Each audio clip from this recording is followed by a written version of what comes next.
Hi welcome back. ഇത് നമ്മുടെ ടീച്ചറുടെ Q&A സെക്ഷൻ. അതായത് ലാസ്റ്റ് വീക്കിലെ കമന്റ് ബോക്സിലും DMസിലും നിങ്ങൾ ചോദിച്ച ക്വസ്റ്റ്യാണ് ഞാൻ ഈ വീക്കിൽ Q&A ആയിട്ട് ചെയ്യുന്നത്. അതിന് മുന്നേ എന്നെ ആദ്യമായിട്ടാണ് കാണുന്നത്. ഞാൻ ലക്ഷ്മി കൃഷ്ണ, ഒരു skin care and hair care enthusiast ആണ്. അപ്പോൾ skin care and hair care relate ചെയ്ത് എന്തെങ്കിലും ഡൗട്ട്സ് ഉണ്ടെങ്കിൽ ചാനൽ കയറി നോക്കുക. വീഡിയോ ഇഷ്ടപ്പെട്ട വീഡിയോ ലൈക്ക്, ചാനൽ ഇഷ്ടപ്പെട്ട ചാനൽ സബ്സ്ക്രൈബ് ചെയ്യുക. അപ്പോൾ നമുക്ക് Q&Aയിലോട്ട് കിടക്കാം. ഈ വീക്കിൽ കുറച്ചധികം വന്നിട്ടുള്ള ക്വസ്റ്റ്യാണ് എന്താണ് മിനറൽ സൺസ്ക്രീൻ, മറ്റുള്ള സൺസ്ക്രീനുകളിൽ മിനറൽ സൺസ്ക്രീൻ എന്താണ് വ്യത്യാസം എന്നുള്ളതാണ്. വേറൊരു കാര്യം ഇമ്പോർട്ടൻറ്റ് ശ്രദ്ധിക്കുക, മിനറൽ സൺസ്ക്രീനും ഫിസിക്കൽ സൺസ്ക്രീനും ഒന്നാണ് കേട്ടോ. നമുക്ക് മെയിനായിട്ട് 3 ടൈപ്പ് സൺസ്ക്രീൻ ഉണ്ട്. ഒന്ന് chemical sunscreen, mineral sunscreen, hybrid sunscreen. ഈ 3 സൺസ്ക്രീനും വ്യത്യാസം എന്തെന്ന് വെച്ചാൽ ഇതിനകത്ത് യൂസ് ചെയ്തിരിക്കുന്ന UV പ്രൊട്ടക്ഷൻ ഫിൽറ്റേഴ്സ് ആണ്. അതായത് ഒരു സൺസ്ക്രീൻ ആക്കുന്നത് അതിനകത്ത് യൂസ് ചെയ്യുന്ന UV പ്രൊട്ടക്ഷൻ ഫിൽറ്റേഴ്സ് ആണ്. അതാണ് എന്താണോ നമ്മുടെ സണ്ണിലെ UV ലൈറ്റിൽ നിന്ന് നമ്മളെ പ്രൊട്ടക്ട് ചെയ്യാനായിട്ട് നമ്മൾ യൂസ് ചെയ്യുന്നത് അതിനാണ് നമ്മൾ ഫിൽറ്റേഴ്സ് എന്ന് പറയുന്നത്. അപ്പൊ അത് പല പല ഫോമിലുണ്ട്. ഫിസിക്കൽ ഫിൽറ്റേഴ്സ് ആയിട്ട് കൂടുതലായിട്ടും വരുന്നത് 2 എണ്ണമാണ്, സിങ്ക് ഓക്സൈഡും ടൈറ്റാനിയം ഡൈ ഓക്സൈഡും. കെമിക്കൽ ഫിൽറ്റേഴ്സിനകത്ത് വരുന്നതാണ് ആവോബെൻസീൻ, ഓക്സിബെൻസോൺ, അങ്ങനെ കുറെ സാധനങ്ങൾ. ഹൈബ്രിഡിനകത്ത് ഫിസിക്കൽ ഫിൽറ്റേഴ്സും കെമിക്കൽ ഫിൽറ്റേഴ്സും വരാറുണ്ട്. ഇനി അടുത്ത വരുന്ന ഒരു സംശയം എന്തെന്ന് വെച്ചാൽ ഇനി ഇതിനകത്ത് മിനറൽ ബേസ്ഡ് ആയിട്ടുള്ള സൺസ്ക്രീനെ പറ്റി മാത്രമേ പറയുന്നുള്ളൂ, കാരണം അതിനെ പറ്റിയാണ് ഏറ്റവും കൂടുതൽ ചോദിച്ചിട്ടുള്ളത്. സോ മിനറൽ സൺസ്ക്രീൻ എന്ന് പറയുമ്പോൾ ഞാൻ ഓൾറെഡി പറഞ്ഞ പോലെ മെയിൻ ആയിട്ട് 2 ഫിൽറ്റേഴ്സ് ആണ് നമ്മൾ യൂസ് ചെയ്യുന്നത്, zinc oxide, titanium dioxide. ഇനി ചില സംശയം വരാറുണ്ട്, ഈ 2 സാധനം നമുക്ക് ക്യാൻസർ ഉണ്ടാക്കുമെന്ന്. ഇത് രണ്ടും ഇതുവരെയും ക്യാൻസർ ഏജന്റ് ആയിട്ട് പ്രഖ്യാപിച്ചിട്ടുള്ള സാധനങ്ങളല്ല. ഞാൻ ഇടയ്ക്കൊരു ഡോക്ടറല്ല, ഒരാളിങ്ങനെ പറയുന്നത് റീൽസുകൾ കേട്ടിട്ടുണ്ടായിരുന്നു. പക്ഷെ അത് സത്യത്തിൽ ഫോൾസ് ക്ലെയിം ആണ്. സിങ്ക് ഓക്സൈഡും ടൈറ്റാനിയം ഡൈ ഓക്സൈഡും ഒരിക്കലും കാർസിനോജനിക് ഏജന്റ് ആയിട്ട് പ്രഖ്യാപിച്ചിട്ടില്ല. ഒന്നാമത്തെ കാര്യം. 2, ഇത് എന്തുകൊണ്ടാണ് കെമിക്കൽ സൺസ്ക്രീനേക്കാളും നമ്മുടെ സ്കിന്നിൽ ജെന്റിലായിട്ടുള്ളത് എന്ന് ചോദിച്ചു കഴിഞ്ഞാൽ, ഇത് നമ്മുടെ സ്കിന്നിന്റെ ടോപ്പ് ലെയറിൽ ഫിറ്റ് ആയിട്ടിരിക്കും. അധികം അങ്ങോട്ട് ബ്ലഡ് സ്ട്രീമിലോട്ട് അബ്സോർബ് ആവത്തില്ല. ബ്ലഡ് സ്ട്രീമിലോട്ട് കംപ്ലീറ്റ്ലി അബ്സോർബ് ആവത്തില്ല എന്നല്ല പറയുന്നത്. പക്ഷെ ഇതിന്റെ കെമിക്കൽ ഫിൽറ്റേഴ്സിനെ കമ്പയർ ചെയ്യുമ്പോൾ മിനറൽ ഫിൽറ്റേഴ്സിന് അബ്സോർബിങ് റേറ്റ് കുറച്ച് കുറവാണ്.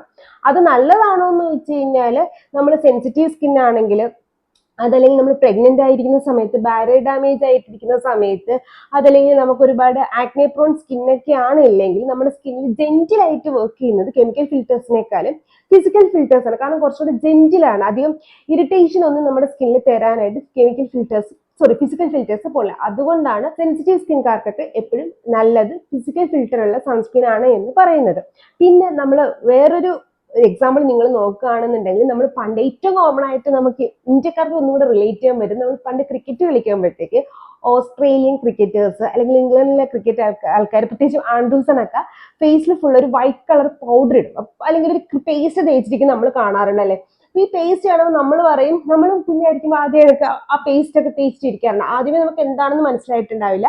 പിന്നെയാണ് മനസ്സിലായത് അത് ആക്ച്വലി സൺസ്ക്രീൻ അവർ അപ്ലൈ ചെയ്യുന്നതാണ്. കാരണം നമ്മളെക്കാളും കുറച്ചും കൂടെ അവർക്ക് സെൻസിറ്റീവ് ആയിട്ടുള്ള സ്കിൻ ആയതുകൊണ്ട് അതിന് പ്രൊട്ടക്ഷൻ വേണ്ടി അവർ ഹൈ പോയിന്റ്സിൽ, എസ്പെഷ്യലി ലിപ്സിൽ, നമ്മുടെ നോസിന്റെ അവിടെ, അതുപോലെ നെറ്റിയിലൊക്കെ അവരിങ്ങനെ ഒരു വൈറ്റ് കളർ സൺസ്ക്രീൻസ് അപ്ലൈ ചെയ്യാറുണ്ട്. ആ വൈറ്റ് കളറിൽ നിന്ന് നമുക്ക് മനസ്സിലാക്കാം അത് മിനറൽ സൺസ്ക്രീൻ ആണ്. നമ്മളൊരു സൺസ്ക്രീനകത്ത് ഒരുപാട് വൈറ്റ് കാസ്റ്റ് തരുന്നുണ്ടെങ്കിൽ അതെപ്പോഴും മിനറൽ ബേസ്ഡ് സൺസ്ക്രീൻ ആണ്. മറ്റ് കെമിക്കൽ സൺസ്ക്രീൻ കുറച്ചും കൂടി ഈസിലി ബ്ലെൻഡബിൾ ആയിരിക്കും. മിനറൽ ബേസ്ഡ് സൺസ്ക്രീൻ കുറച്ചും കൂടെ ഡിഫിക്കൽട്ട് ആയിരിക്കും ബ്ലെൻഡ് ചെയ്യാൻ. പണ്ടത്തെ കമ്പയർ ചെയ്യുമ്പോൾ ഇപ്പൊ കുറച്ചും കൂടി ഈസിയാണ്. ബട്ട് സ്റ്റിൽ കുറച്ച് വൈറ്റ് കാസ്റ്റ് മിനറൽ ബേസ്ഡ് സൺസ്ക്രീനകത്ത് ഉണ്ടായിരിക്കും. പിന്നെ വരുന്നൊരു ഡൗട്ട് എന്ന് വെച്ചാൽ, നമുക്ക് കെമിക്കൽ സൺസ്ക്രീൻ യൂസ് ചെയ്യുന്നേക്കാളും നമ്മുടെ ഹോർമോണൽ ഡിസ്ബാലൻസ് വരാതിരിക്കാൻ നല്ലത് ഫിസിക്കൽ സൺസ്ക്രീൻ ആണ്, അതായത് മിനറൽ ബേസ്ഡ് സൺസ്ക്രീൻ ആണ് എന്നുള്ളതാണ്. അപ്പൊ അതും ഒരു തെറ്റിദ്ധാരണയാണ്. ഈ പറയുന്ന കെമിക്കൽ സൺസ്ക്രീൻ സത്യമാണ്, ചില സമയത്ത് നമ്മൾ ബ്ലഡ് സ്ട്രീമിലൊക്കെ കൊടുക്കാറുണ്ട്. പക്ഷേ ബ്ലഡ് സ്ട്രീമിൽ അബ്സോർബ് ആവാറുണ്ട്. അത് യൂറിനിലും ബ്രസ്റ്റ് മിൽക്കിലും ഒക്കെ കണ്ടിട്ടുമുണ്ട്. അത് ഒരിക്കലും നമുക്ക് ഹോർമോണൽ ഡിസ്ബ്യൂട്ട് തരുന്ന അത്രയും ക്വാണ്ടിറ്റി നമുക്ക് ഇതുവരെ ഒരു സൺസ്ക്രീനും കാണിച്ചിട്ടില്ല. കാരണം എന്തെന്ന് വെച്ചാൽ അത്രയും വർഷത്തോളം, അതായത് കണ്ടിന്യൂസ് നമ്മൾ ഒരേ സൺസ്ക്രീൻ അല്ലെങ്കിൽ ഒരേ ഫിൽറ്റർ നമ്മളൊരു 40 വർഷമൊക്കെ അല്ലെങ്കിൽ 50-60 വർഷമൊക്കെ ഒരുമിച്ച് യൂസ് ചെയ്യുമ്പോഴേക്കും ഈ ഒരു ഇഷ്യൂ ഇത്രയെങ്കിലും റൈസ് ആയിട്ട് വരുന്നത്. ആ ഒരു ഇഷ്യൂ ഇതുവരെ അത്രയും റൈസ് ആയിട്ട് വെച്ചാൽ ലിറ്ററലി ഹോർമോൺ ഡിസ്ട്രിബ്യൂട്ട് ഉണ്ടാകണമെങ്കിൽ നമ്മൾ 60, 70, 80 വർഷത്തോളം കണ്ടിന്യൂസ് ഒരു സൺസ്ക്രീൻ യൂസ് ചെയ്യണം. അപ്പൊ അത്രയും യൂസ് ചെയ്തില്ല. പക്ഷെ സേഫ് സൈഡിന് വേണ്ടിയാണ് നമ്മൾ പ്രഗ്നൻസിയുടെ സമയത്ത് അതുകൊണ്ട് മിനറൽ ഫിൽറ്റേഴ്സ് ഉള്ള സൺസ്ക്രീൻസ് യൂസ് ചെയ്യാനായിട്ട് പറയുന്നത്. അത്രയേ ഉള്ളൂ. അതല്ലാണ്ട് ഈ കെമിക്കൽ ഫിൽറ്റേഴ്സ് യൂസ് ചെയ്താലും നമുക്ക് ഒരു ഹോർമോൺ ഡിസ്പ്യൂട്ട് വന്നായിട്ട് വരത്തില്ല. വരും. ഈ കെമിക്കൽ ഫിൽറ്റേഴ്സ് യൂസ് ചെയ്ത് കഴിഞ്ഞാൽ ഹോർമോണൽ പ്രോബ്ലംസ് വരും. എപ്പോഴാന്ന് വെച്ചാൽ നമ്മൾ ഈ സാധനം ഓറലി കൺസ്യൂം ചെയ്യുമ്പോൾ, എപ്പോഴും ശ്രദ്ധിക്കുക, ഈ കൂടുതലായിട്ടുള്ള ഫിസിക്കൽ സ്റ്റഡീസ് വരുന്നത് അല്ലെങ്കിൽ മെഡിക്കൽ സ്റ്റഡീസ് വരുന്നത്, ഡ്രഗ് ബേസ്ഡ് ആയിട്ടുള്ള സ്റ്റഡീസ് വരുന്നത് നമ്മൾ ലാബിൽ അനിമൽസിൽ ടെസ്റ്റ് ചെയ്യുമ്പോഴാണ്. അവരിൽ നമ്മൾ ഒരിക്കലും അപ്ലൈ ചെയ്യുന്നത് സ്കിന്നിലല്ല, അവർ കഴിക്കാനായിട്ട് അവർ കൊടുക്കുമ്പോഴാണ് ഈ ഇതൊക്കെ വരുന്നത്. അപ്പൊ എൻഡോക്രൈൻ ഡിസ്റ്റോളജി, അതായത് ഹോർമോൺ ഡിസ്പ്യൂട്ട് ഒക്കെ കാണിക്കാറുണ്ട്. സോ അതാണ് അവിടെ നടക്കുന്നത്. സോ ബേസിക്കലി പറഞ്ഞു കഴിഞ്ഞാൽ അധികം ഹോർമോൺ ഡിസ്പ്യൂട്ട് ഒന്നും ഇത് കാരണം വരത്തില്ല. വരും എങ്ങനെയാണെന്ന് വെച്ചാൽ കഴിച്ചു കഴിഞ്ഞാൽ വരും, പിന്നെ ലോങ് ടൈമിൽ യൂസ് ചെയ്ത് കുറേ വർഷത്തോളം കണ്ടിന്യൂസ് യൂസ് ചെയ്ത് കഴിഞ്ഞാലും വരും. പക്ഷെ അത്രയും വർഷം നമ്മൾ ഒരിക്കലും ഒരേ സൺസ്ക്രീൻ നമ്മൾ യൂസ് ചെയ്യാനായിട്ട് പോകുന്നില്ല. നമ്മൾ എപ്പോഴും സൺസ്ക്രീൻ ഓൾട്ടർനേറ്റ് ചെയ്താണ് സൺസ്ക്രീൻ യൂസ് ചെയ്യുന്നത്. അപ്പൊ അങ്ങനെ ചെയ്താൽ മതി. സേഫ് ആയിട്ട് നിൽക്കണമെങ്കിൽ നിങ്ങൾക്ക് മിനറൽ ബേസ്ഡ് ആയിട്ടുള്ള സൺസ്ക്രീൻ യൂസ് ചെയ്താൽ മതി. റെക്കമെൻഡേഷൻസ് നോക്കുകയാണെങ്കിൽ ഡീകൺസ്ട്രക്റ്റിന്റെ മിനറൽ സൺസ്ക്രീൻ നല്ലൊരു ഓപ്ഷനാണ്. ന്യൂട്രിജീനിയയുടെ സിങ്ക് ബേസ്ഡ് ആയിട്ടുള്ള സൺസ്ക്രീൻ ഉണ്ട്, സെൻസിറ്റീവ് സ്കിൻ സൺസ്ക്രീൻ, അത് നല്ലൊരു ഓപ്ഷനാണ്.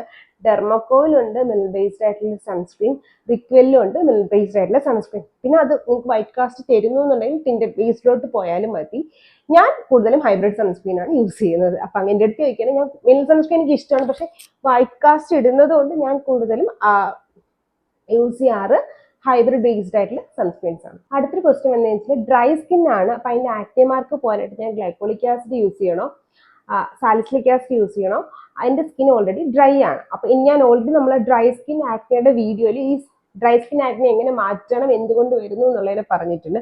പക്ഷെ അതിന് മാർക്സ് മാറ്റാൻ ഏറ്റവും നല്ല ഇൻഗ്രീഡിയന്റ് ഏതെന്ന് വെച്ചാൽ അഫ്കോഴ്സ് ഗ്ലൈക്കോളിക് ആസിഡ് ഡ്രൈ സ്കിൻകാർക്ക് യൂസ് ചെയ്യാം. ഇതും പക്ഷേ ഒരു എക്സ്ഫോളിയേറ്റിംഗ് ഏജന്റ് ആയതുകൊണ്ട് ഡ്രൈ സ്കിൻകാർക്ക് ഒരിക്കലും റെഗുലർ ബേസിൽ ഗ്ലൈക്കോളിക് ആസിഡ് യൂസ് ചെയ്യാൻ പറ്റില്ല. അതായത് ദിവസം നമുക്ക് എക്സ്ഫോളിയേറ്റിംഗ് ഏജന്റ് ആയിട്ട് ഗ്ലൈക്കോളിക് ആസിഡ് യൂസ് ചെയ്യാനായിട്ട് പറ്റില്ല. നമുക്ക് എപ്പോഴും ഗ്ലൈക്കോളിക് ആസിഡ് ആഴ്ചയിൽ ഒരിക്കലും 5% എബോവ് നമ്മൾ ആഴ്ചയിൽ ഒരിക്കലും വേണം യൂസ് ചെയ്യാം.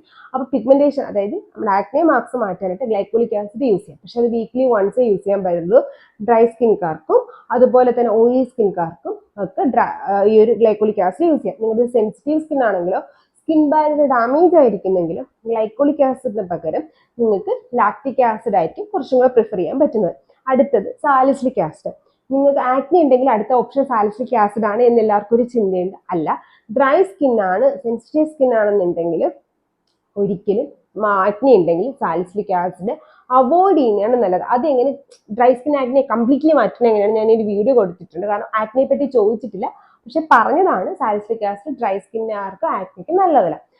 പിന്നെ അടുത്തൊരു ഇമ്പോർട്ടൻ്റ് ആയിട്ടുള്ള കാര്യം, ഒരിക്കലും സാലിസിലിക് ആസിഡ് ആക്നെ മാർക്സ് മാറ്റാനേ ഹെൽപ്പ് ചെയ്യത്തില്ല. സാലിസിലിക് ആസിഡ് എന്ന് പറയുന്നത് ഓയിൽ പ്രൊഡക്ഷൻ കൺട്രോൾ ചെയ്യാനായിട്ട് നമ്മുടെ പോസ് നന്നായിട്ട് ക്ലെൻസ് ചെയ്യാൻ ഹെൽപ്പ് ചെയ്യുന്ന ഒരു ഇൻഗ്രീഡിയന്റ്, ഒരു ആസിഡ് ആണ്. അതായത് ബീറ്റ ഹൈഡ്രോക്സി ആസിഡ് ആണ്. ഗ്ലൈക്കോളിക് ആസിഡിനും സാലിസിലിക് ആസിഡിനും വ്യത്യാസം എന്ന് വെച്ചാൽ glycolic acid alpha hydroxy acid ആണ്. അതായത് നമ്മുടെ ഡെഡ് സ്കിൻ റിമൂവ് ചെയ്യാനായിട്ട് പിഗ്മെന്റേഷൻ മാറ്റാനായിട്ടാണ് ഗ്ലൈക്കോളിക് ആസിഡ് ഹെൽപ്പ് ചെയ്യുന്നതെങ്കിൽ സാലിസിലിക് ആസിഡ് ആയ ബീറ്റ ഹൈഡ്രോക്സി ആസിഡ് നമ്മുടെ പോസ് ക്ലെൻസ് ചെയ്യാനായിട്ടും ഓയിൽ പ്രൊഡക്ഷൻ കൺട്രോൾ ചെയ്യാനായിട്ടുമാണ് ഹെൽപ്പ് ചെയ്യുന്നത്. അപ്പോൾ പിഗ്മെന്റേഷൻ മാറ്റാനായിട്ട് സാലിസിലിക് ആസിഡ് വളരെ കുറച്ച് രീതിയിൽ ഹെൽപ്പ് ചെയ്തിട്ടുണ്ട്. To be frank, zero help വേണമെങ്കിൽ സാലിസിലിക് ആസിഡ് തരുമെന്ന് പറയാം. അപ്പൊ അതിന് വേണ്ടിയിട്ട് glycolic acid weekly once use ചെയ്യാം. ഇനി മെയിൻ ക്വസ്റ്റ്യൻ, ആക്നെ മാർക്സ് മാറ്റാൻ ഉള്ള ഏജന്റ് ഏതാണ്? ഡെയിലി യൂസ് ചെയ്യാൻ പറ്റുന്നത് ട്രാൻഎക്സാമിക് ആസിഡ് ആണ്. കാരണം എന്തെന്ന് വെച്ചാൽ നമ്മൾ മറ്റുള്ള പിഗ്മെന്റേഷൻ മാറ്റാനുള്ള ഇൻഗ്രീഡിയൻസ് നോക്കിയാൽ, അതായത് കോജിക് ആസിഡ്, ആൽഫ ആർബിറ്റിൻ, അതുപോലെ തന്നെ അസലിക് ആസിഡ്, ഇതെല്ലാം ഹെൽപ്പ് ചെയ്യുമെങ്കിലും പിഗ്മെന്റേഷൻ ആകുമ്പോൾ ഇൻഫ്ലമേഷൻ കാരണം ഉണ്ടായ ഒരു മാർക്കാണ്, അല്ലെ പിമ്പിൾ കാരണം ഉണ്ടാകുന്ന പിഗ്മെന്റേഷൻ, അത് മാറ്റാൻ കുറച്ചും കൂടെ നന്നായിട്ട് ഹെൽപ്പ് ചെയ്യുന്നത് ട്രാൻഎക്സാമിക് ആസിഡ് ആണ്. സോ നിങ്ങൾക്ക് ഡെയിലി യൂസ് ചെയ്യാൻ പറ്റുന്നത് ട്രാൻഎക്സാമിക് ആസിഡ് 3%, 4% ആണ് നമുക്ക് മെയിൻ ആയിട്ട് നമ്മൾ യൂസ് ചെയ്യാറുള്ളത്. 4% കുറച്ച് ഹൈ കോൺസെൻട്രേഷൻ ആണ്. 3% ഇട്ടൊക്കെ അല്ലെങ്കിൽ 2% ഒക്കെയാണ് ഏറ്റവും നല്ലത് നമുക്ക് ബിഗിനേഴ്സിന് യൂസ് ചെയ്യാനായിട്ട് നല്ലത്. അപ്പോൾ പക്ഷെ യൂസ് ചെയ്യുമ്പോൾ ഡെയിലിയും 2 നേരം യൂസ് ചെയ്യാതെ നൈറ്റ് മാത്രം യൂസ് ചെയ്ത് സ്റ്റാർട്ട് ചെയ്യാനായിട്ട് ശ്രദ്ധിക്കുക. പിന്നെ മസ്റ്റ് ആയിട്ടും പിമ്പിൾ മാർക്സ് ഉണ്ടെങ്കിൽ സൺസ്ക്രീൻ സ്കിപ്പ് ചെയ്യാനേ പാടില്ല. റീഅപ്ലിക്കേഷനും വളരെ ഇമ്പോർട്ടൻ്റ് ആയിട്ടുള്ള കാര്യമാണ്. ഇനി ട്രാൻഎക്സാമിക് ആസിഡിന്റെ റെക്കമെൻഡേഷൻസ് നോക്കുകയാണെങ്കിൽ ഫസ്റ്റ് നമ്മുടെ മിനിമലിസ്റ്റിൽ ട്രാൻഎക്സാമിക് ആസിഡ് ഉണ്ട്, അതുപോലെ തന്നെ നമ്മുടെ ഫോക്സ്റ്റെയിലിൽ ട്രാൻഎക്സാമിക് ആസിഡ് ഉണ്ട്, അനുവേലുണ്ട്. പക്ഷെ അത് 4% ആണ്. അതുകൊണ്ട് നിങ്ങൾ ഈ മിനിമലിസ്റ്റും അതല്ലെങ്കിൽ ഫോക്സ്റ്റെയിലൊക്കെ യൂസ് ചെയ്ത സ്കിൻ ഒന്ന് ട്രാൻഎക്സാമിക് ആസിഡ് ടോളറേറ്റ് ചെയ്തിട്ട് 4% ഉള്ള അനുവയിലോട്ട് പോകുന്നതായിരിക്കും നല്ലത്. അല്ല, നിങ്ങൾക്ക് മിനിമലിസ്റ്റും ഇതൊന്നും യൂസ് ചെയ്യുമ്പോൾ തന്നെ ചിലപ്പോൾ കുറയുകയും ചെയ്യും. ഫോക്സ്റ്റെയിൽ യൂസ് ചെയ്യുമ്പോൾ തന്നെ ചിലപ്പോൾ നല്ല വ്യത്യാസം കിട്ടുകയും ചെയ്യും. എനിക്ക് മിനിമലിസ്റ്റും ഫോക്സ്റ്റെയിലും വ്യത്യാസം കണ്ടിട്ടുണ്ടായിരുന്നു. പിന്നെ എൻ്റെ അടുത്ത ഫേവറേറ്റ് കറന്റ് ട്രൈ ഔട്ട് ചെയ്യുന്ന ഒരു ഇൻഗ്രീഡിയൻറ്റ്, ഒരു സെറമാണ് നമ്മുടെ സിലിമാക്സ് ട്രാൻഎക്സാമിക് ആസിഡ്. ഇത് 3% ട്രാൻഎക്സാമിക് ആസിഡ് ആണ്. പിന്നെ ശ്രദ്ധിക്കുക, മിനിമലിസ്റ്റിനകത്ത് കുറച്ച് ഗ്ലൈക്കോളിക് ആസിഡ് ഉണ്ട്. അപ്പം നിങ്ങൾ വീക്ക്ലി വൺസ്, പക്ഷെ 3% ഉള്ളൂ, അതുകൊണ്ട് നിങ്ങൾക്ക് എക്സ്ഫോളിയേഷൻ അത് കാരണമാവുന്നില്ല. അപ്പോൾ മിനിമലിസ്റ്റ് ആണ് യൂസ് ചെയ്യുന്നതെങ്കിൽ ഈ ഒരു 6% glycolic acid weekly once use ചെയ്യുന്ന ദിവസം ഈ ഒരു ഗ്ലൈക്കോളിക് ആസിഡ് അവോയ്ഡ് ചെയ്യുക. അതല്ല എന്നുണ്ടെങ്കിൽ കംപ്ലീറ്റ്ലി ഗ്ലൈക്കോളിക് ആസിഡ് വൺസിനെ വീക്ക് യൂസ് ചെയ്യുന്നതും അവോയ്ഡ് ചെയ്യുന്നതും കുറച്ചും കൂടെ നന്നായിരിക്കും. അതിന് പകരം നിങ്ങൾക്ക് weekly once lactic acid use ചെയ്യുന്നതായിരിക്കും കുറച്ചും കൂടെ ബെസ്റ്റ്. അടുത്തൊരു ക്വസ്റ്റ്യൻ ഉണ്ടായിരുന്നു, too much of sunscreen use ചെയ്ത് കഴിഞ്ഞാൽ എന്തെങ്കിലും ഇഷ്യൂ ഉണ്ടാവുമെന്ന്. ആ ക്വസ്റ്റ്യൻ വെച്ചിട്ട് രണ്ട് രീതിയിൽ ഇന്റർപ്രറ്റ് ചെയ്യാം, കാരണം എനിക്ക് കറക്റ്റ് ക്വസ്റ്റ്യൻ ചോദിച്ചാൽ അർത്ഥം മനസ്സിലായില്ല. അപ്പൊ രണ്ട് രീതിയിൽ എനിക്ക് ഒരു ഡൗട്ട് തോന്നി, അതുകൊണ്ട് ഞാൻ രണ്ട് രീതിയിലുള്ള ആൻസറും പറഞ്ഞുതരാം. ഒന്നെന്ന് വെച്ചാൽ സൺസ്ക്രീൻ ടു മച്ച് ഇട്ട് കഴിഞ്ഞാൽ നമ്മുടെ സ്കിന്നിന് എന്തൊക്കെ പ്രശ്നം വരുമെന്ന്. ഫസ്റ്റ് ഇമ്മീഡിയറ്റ് ആയിട്ട് വരുന്ന പ്രശ്നം എന്ന് വെച്ചാൽ നമ്മൾ ഒരുപാട് സൺസ്ക്രീൻ ഇട്ട് കഴിഞ്ഞാൽ ഫേസിൽ പെട്ടെന്ന് ഗ്രീസ് ചെയ്യാം, ഓയിൽനെസ് നമുക്ക് ഫേസിൽ അപ്ലൈ തോന്നും. അതാണ് ഈ വിഷ് കെയറിന്റെ നിയാസിനമൈഡ് ഓയിൽ കൺട്രോൾ സൺസ്ക്രീൻ ഇടുമ്പോഴത്തേക്ക് ഒരുപാട് പേരും പറയുന്നത് പ്രശ്നം, കാരണം ടു മച്ച് ഓഫ് സൺസ്ക്രീൻ ഇടുന്നത്. അടുത്തത് പില്ലിങ് വരും, അതായത് ഒരുമാതിരി വൈറ്റ് ബോൾസ് ആയിട്ട് നമ്മുടെ ഫേസിൽ അത് വരും, പുറത്തോട്ട് വരാൻ ചാൻസ് ഉണ്ട്. അത് മാത്രമല്ല നമ്മൾ ഇതങ്ങനെ ലീവ് ചെയ്ത് കഴിഞ്ഞാൽ ഫേസ് പെട്ടെന്ന് ഡൾ ആവാനുള്ള ചാൻസ് ഉണ്ട്. പിന്നെ അതല്ലാണ്ട് നമ്മൾ എപ്പോഴും സൺസ്ക്രീൻ മാത്രം ഇട്ടിട്ട് അത് പ്രോപ്പറായിട്ട് വാഷ് ചെയ്ത് കളഞ്ഞില്ല എന്നുണ്ടെങ്കിൽ സ്കിൻ ഇറിറ്റേഷൻസ് വരാനുള്ള ചാൻസ് ഉണ്ട്. മാത്രമല്ല പിമ്പിൾ ബ്രേക്ക് ഔട്ട്സും വരാം. ഇതല്ലാണ്ട് സൺസ്ക്രീൻ ടു മച്ച് അപ്ലൈ ചെയ്തു എന്ന് പറഞ്ഞിട്ട് നമുക്ക് ഇന്റേണലി പ്രശ്നങ്ങളൊന്നും വരാൻ പോകില്ല, ആസ് ലോങ് ആസ് നമ്മളൊരു ബൾക്ക് ഓഫ് സൺസ്ക്രീൻ എടുത്ത് കഴിക്കാത്തിടത്തോളം കാലം. സോ അഥവാ ആക്സിഡന്റലി കുട്ടികളോ അതല്ലെങ്കിൽ ആരെങ്കിലും വൾക്കായിട്ട് സൺസ്ക്രീൻ കഴിച്ചു കഴിഞ്ഞാൽ വെയിറ്റ് ചെയ്യാതെ ഡയറക്റ്റ് ആയിട്ട് മെഡിക്കൽ അഡ്വൈസ് നേടുക, കാരണം ഡയറിയ, നോസിയ അങ്ങനത്തെ പ്രശ്നങ്ങളൊക്കെ പെട്ടെന്ന് വരാനുള്ള ചാൻസ് ഉണ്ട്. അതുകൊണ്ടാണ്. സോ നമുക്കറിയാം ഏതൊരു സാധനം നമ്മൾ അനാവശ്യമായിട്ട് കഴിക്കേണ്ട കാര്യമില്ലല്ലോ. അപ്പൊ അങ്ങനെ എന്തെങ്കിലും കഴിച്ചു കഴിഞ്ഞാൽ ഡയറക്റ്റ് ആയിട്ട് മെഡിക്കൽ ഹെൽപ്പ് നേടുക. അതല്ലാണ്ട് ടു മച്ച് ഓഫ് സൺസ്ക്രീൻ ബോഡിയിൽ അപ്ലൈ ചെയ്തു എന്ന് പറഞ്ഞിട്ട് വരുന്ന പ്രശ്നം ഇതൊക്കെയാണ്. എന്താ വെച്ചാൽ ഒരുപാട് വൈറ്റ് കാസ്റ്റ് ഇടാം, ഗ്രീസിനെസ് വരാം, പില്ലിങ് വരാം, ഓവറായിട്ട് ബ്രേക്ക് ഡൗൺ വരാം, അതായത് ബ്രേക്ക് ഔട്ട്സ് വരാം. പിന്നെ അതുകൊണ്ട് തന്നെയാണ് പറയുന്നത് സൺസ്ക്രീൻ ഇടുമ്പോൾ നമ്മൾ പോസ് ക്ലോഗ് ആവുന്നതാണ്, ഡബിൾ ക്ലെൻസിങ് വളരെ ഇമ്പോർട്ടന്റ് ആയിട്ട് ചെയ്യണമെന്ന് പറയുന്നത്. പിന്നെ ടു മച്ച് ഓഫ് സൺസ്ക്രീന്റെ ക്വസ്റ്റ്യൻ വന്നത് ഞാൻ റീഅപ്ലിക്കേഷന്റെ കാര്യം കൂടെ പറഞ്ഞിട്ടാണ്. സോ അടുത്ത ഒരു ഇത് വരുന്നതെന്ന് വെച്ചാൽ സൺസ്ക്രീൻ ഓവറായിട്ട് ഇട്ടാൽ വിറ്റാമിൻ ഡി ഡെഫിഷ്യൻസി വരും എന്നുള്ളത്. സൺസ്ക്രീൻ ഇട്ടാലും ഇട്ടില്ലെങ്കിലും ഇപ്പൊ നമുക്കറിയാം ഈ സൺസ്ക്രീൻ പ്രോപ്പർ ആയിട്ട് യൂസ് ചെയ്യുന്ന എത്ര ആൾക്കാരുണ്ട്. ഞാൻ ഉൾപ്പെടെ പോലും എപ്പോഴും സൺസ്ക്രീൻ അഡ്വക്കേറ്റ് ചെയ്യുന്ന ഞാൻ പോലും ചില സമയത്ത് സ്റ്റൈലും കാര്യം സൺസ്ക്രീൻ ഇടാൻ വിട്ടുപോകാറുണ്ട് വീട്ടിലൊക്കെ നിൽക്കുന്ന സമയങ്ങളിൽ. സോ അതുകൊണ്ട് തന്നെ നമ്മൾ പലരും പ്രോപ്പർ ആയിട്ട് സൺസ്ക്രീൻ ഇടാറില്ല. എന്നിട്ടും നമുക്ക് എല്ലാവർക്കും വിറ്റാമിൻ ഡി ഡെഫിഷ്യൻസി ഉണ്ട്. നമുക്ക് ഈ ഇടയ്ക്ക് കോവിഡിനൊക്കെ ശേഷം നമ്മൾ ബ്ലഡ് ടെസ്റ്റ് ഒക്കെ നടത്തിയപ്പോൾ മനസ്സിലായി അല്ലെ. അപ്പൊ ഈ വിറ്റാമിൻ ഡി ഡെഫിഷ്യൻസി പ്രോപ്പർ വരുന്നതെന്ന് വെച്ചാൽ നമ്മൾ ഒരുപാട് കാരണം അത് ടൈം ഇൻഡോറിൽ സ്പെൻഡ് ചെയ്യുമ്പോൾ, പിന്നെ നമുക്ക് ഈ വിന്റർ സീസൺ ഒക്കെ വരും, നമുക്ക് അതധികം വരാറില്ല, കാരണം നമുക്ക് അത്രയും വിന്റർ സീസൺ വരാറില്ല. വിന്റർ സീസണൊക്കെ വരുമ്പോഴാണ് ഈ ഒരു വിറ്റാമിൻ ഡെഫിഷ്യൻസി കൂടുതലായിട്ടും കാണപ്പെടുന്നത്.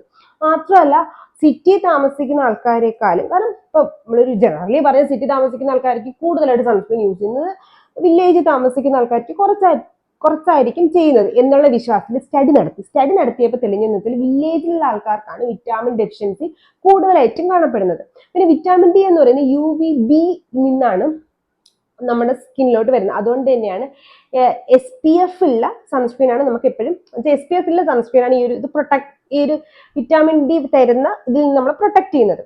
സോ നമുക്ക് ചെയ്യാൻ പറ്റുന്ന കാര്യം, പിന്നെ ഏറ്റവും പ്രോപ്പർ ആയിട്ട് ടൈം ഒന്നും നിങ്ങൾക്ക് മോർണിംഗിൽ ഇത് ചെയ്യാൻ പറ്റും. ഇപ്പൊ അധികം ഡെഫിഷ്യൻസി ഒന്നും ഇല്ലാത്ത ആൾക്കാർക്കാണെങ്കിൽ നമുക്ക് മോർണിംഗിൽ 8 to 9 ഒക്കെ എടുത്തു കഴിഞ്ഞാൽ പ്രശ്നം സോൾവ് ആവും. പക്ഷെ ഡെഫിഷ്യൻസി ഉള്ള ആൾക്കാർക്കാണെങ്കിൽ പറയും ഒരു 10 to 12 ഇടയിൽ എടുക്കുന്നതായിരിക്കും നല്ലത്. ഇതിനു വേണ്ടി നമ്മൾ 2 മണിക്കൂർ 3 മണിക്കൂർ പുറത്ത് നിൽക്കേണ്ട ആവശ്യമില്ല. 10 മിനിറ്റ്സ് ഒക്കെ നമ്മൾ വെയിൽ കായാൻ നിന്നാൽ മതി. ആ സമയത്ത് പോലും നിങ്ങൾക്ക് സൺസ്ക്രീൻ ഇട്ടിട്ട് ഏതെങ്കിലും ബോഡിയിൽ ഏതെങ്കിലും സ്പോട്ട് മിസ് ചെയ്ത് കഴിഞ്ഞാൽ മതി. കാരണം നമ്മുടെ എൻ്റെ ബോഡി നമ്മൾ സൺബാത്ത് ചെയ്യേണ്ട ആവശ്യമില്ല വിറ്റാമിൻ ഡിക്ക് വേണ്ടിയിട്ട്. ഏതെങ്കിലും ഒരു സ്പോട്ട് കൊടുത്താൽ ആ സ്പോട്ടിൽ നിന്ന് നമ്മുടെ ബോഡിക്ക് ആവശ്യമായുള്ള വിറ്റാമിൻ ഡി നമ്മുടെ ബോഡി പ്രൊഡ്യൂസ് ചെയ്തോളും. സോ അതുകൊണ്ട് ഏതെങ്കിലും ഒരു സ്പോട്ട് ലീവ് ചെയ്തിട്ട് ഡെഫിഷ്യൻസി ഉള്ള ആൾക്കാർ 12 മണിക്ക് കൊട്ട വെയിലത്തിറങ്ങി നിൽക്കേണ്ട ആവശ്യമില്ല. വിറ്റാമിൻ ഡി കൂടാതെ വേറെ പലതും അസുഖങ്ങളും കൂടെ കിട്ടും. കാരണം പനി, ജലദോഷം എല്ലാം കൂടെ കിട്ടും വെയിലെടുത്ത് കഴിഞ്ഞ് വിയർപ്പ് താന്നിട്ട്. അത് ചെയ്യേണ്ട. നമുക്ക് അധികം വെയിലില്ലാത്ത സമയത്ത് 10-11 മണിയുടെ ഇടയിൽ ഒന്ന് വെയിലത്ത് നിൽക്കുക.